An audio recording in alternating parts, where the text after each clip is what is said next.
Order! Order! You are an incorrigible delinquent at times. Behave yourself, man!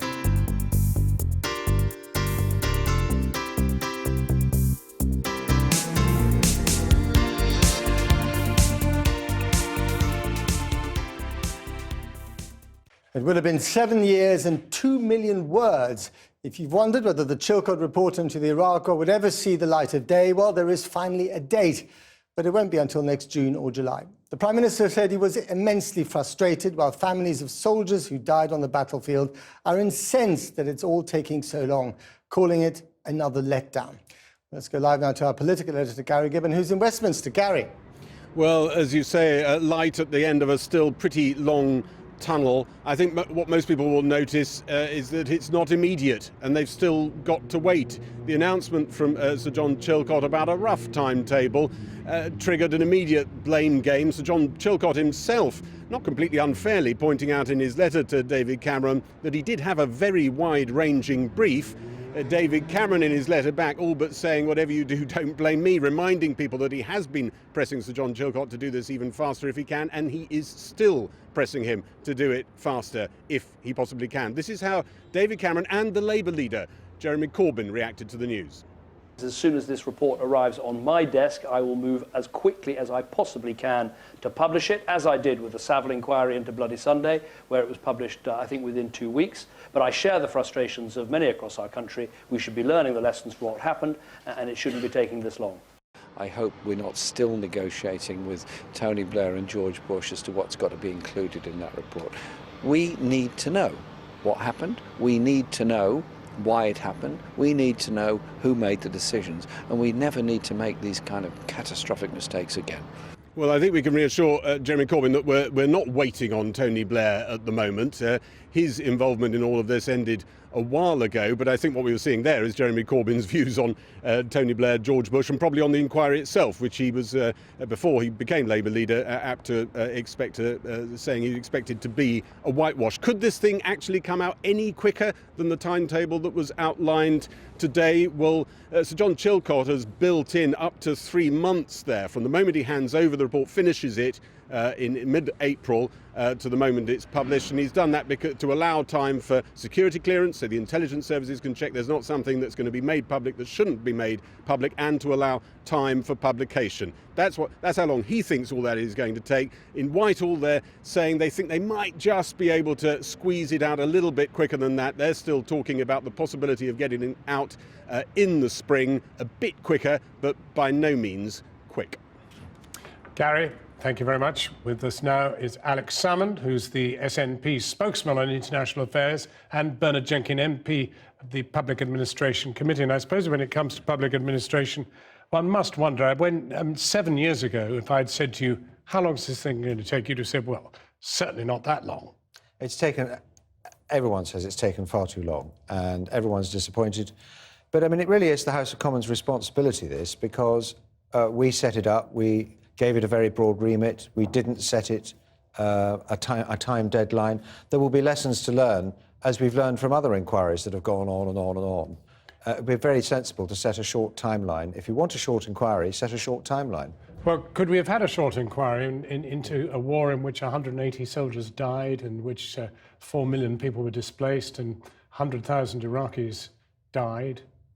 Well, the timescale is inordinate. I mean, 7 years for an inquiry. But of course, Bernard said we. I mean, I moved a motion for a parliamentary inquiry, for an impeachment process first, and then for a parliamentary inquiry, which actually I think Bernard voted for, if I remember correctly. And it was only defeated by some 20 votes. You wanted to impeach Mr. Blair? I wanted to impeach Mr. Blair, but after that we moved for a parliamentary process of inquiry. A judge-led inquiry would probably have been quicker as well. So they went for the inquiry which would proceed at the most pedestrian pace. But, that doesn't stop the agony and the huge disappointment and uncertainty for the 179 service people's families who should be uppermost in our mind. Did you blame Chilcot himself? I think we'd have to know more about why it's taken so long. I mean, there are arguments both about the maximisation process, where people get the chance to rebut, but also a lot of suggestions that the civil service did not move quickly, for example, in giving clearance on correspondence between the American authorities and the UK authorities. We have to know more about that. And certainly, albeit... It sounds like we're going to have an inquiry into the inquiry. No, we may well do that. Really? Oh, yes. Come on, give us strength. That's Bernard's job, but I think what we should have is... You go ahead. That'll be your committee, good heavens. We did an inquiry. My committee in the Parliament under Tony Wright, when he was chairman of this committee, did an inquiry into inquiries, and one of the outcomes was the Iraq inquiry. There are going to be lessons to learn about recent inquiries. Do you blame Chilcot? I don't personally blame Chilcot, and I think some of the criticism of Chilcot's gone too far, and one or two of the people who might be criticised in the report, for them to use their knowledge of the report to do pre-buttles or to attack Sir John Chilcot, I think is really outrageous. Could I just put something to both of you? I mean, they're just beginning to look at it a little bit as if this is the good old British system at work, and it's spun the thing out. Well, that it's is why incredibly long, and now it's going to be 2 million words. Well, the first motion before the House of Commons was, in fact, an opposition motion with my name on it, quite soon after the invasion. And that was for a full statutory inquiry. It wouldn't have been this Privy Councillor's inquiry, which is rather a chum's inquiry. It would have been for a statutory inquiry, and that means the witnesses would have been on oath. It wouldn't have been able to criticise the inquiry. That would have been a contempt and all that sort of stuff. And we should have set a time deadline. Is it going to be a chum's outcome? Well, I certainly hope not. I mean, 2 million words, 100,000 dead.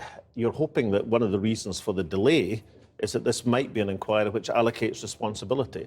So in addition to trying to understand why it's taken so long, what I'd like to know is what is the bar on further action? What allocation of responsibility does there have to be before other action, judicial action, could be taken against individual or individuals who are pinpointed by this inquiry? Who's going to read 2 million words to find out? Well, I think in the sense of things, that's the least of our problems, John. I don't think it'll take 7 years to read 2 million words, and it's the phrases and the allocation of responsibility. People want to know why, and they want to know who. But if people are looking for this inquiry simply in order to find ammunition in order to allocate blame, then we're not going to learn very much. And what we need, if I let you speak, please let me speak. What we need is an inquiry which is genuinely going to help us learn about why the machinery of government almost broke down in the way it did in the run-up to the war, in the post-war planning, after the invasion, the inability to grapple with these strategic problems on the ground. People are going to say, we didn't prosecute bankers, and we're not going to prosecute anybody for taking us to war. You make the point for me. Unless you have the allocation of responsibility, then what you get is a repetition of mistakes in Syria or elsewhere. Right, well, there's another issue just popping up, because the 20 Conservative MPs have voted tonight to support a Labour motion expressing concern on tax credits. Now, this follows the government's defeat in the Lords earlier this week. With rebellion now growing in the Commons as well, what will it take for George Osborne to keep his party on side? Well, luckily, one of those rebels, Bernard Jenkin, happens to be here. You're almost as rebellious as Jeremy Corbyn. Except that we were on a one-line whip. Yeah, well, no, this doesn't really count as a rebellion. Well, what will it do? The motion, Frank Field's motion, was inveighing upon the House of Commons to agree what the government is more or less already doing, let me which ask is you having this a little critical rethink. question. So I think you're making a bit of a drama. Oh, no drama from me. What I really want to do is to find out from you what it will take to keep your loyalty. I expect there is going to be a rethink, and the Chancellor's already indicated he's going to make announcements in the autumn statement, and let's wait to see that. Cut the surplus? I don't know what he's going to bring forward, but I think there's a general view that what I'm most concerned about is people on relatively small incomes losing quite substantial parts of their income. I'm not going to let you gloat. This is a Conservative issue at this moment. The Tories are in real trouble in this issue. Thank you both very much, Alex Salmond and Bernard Jenkin. I've been getting away with it all.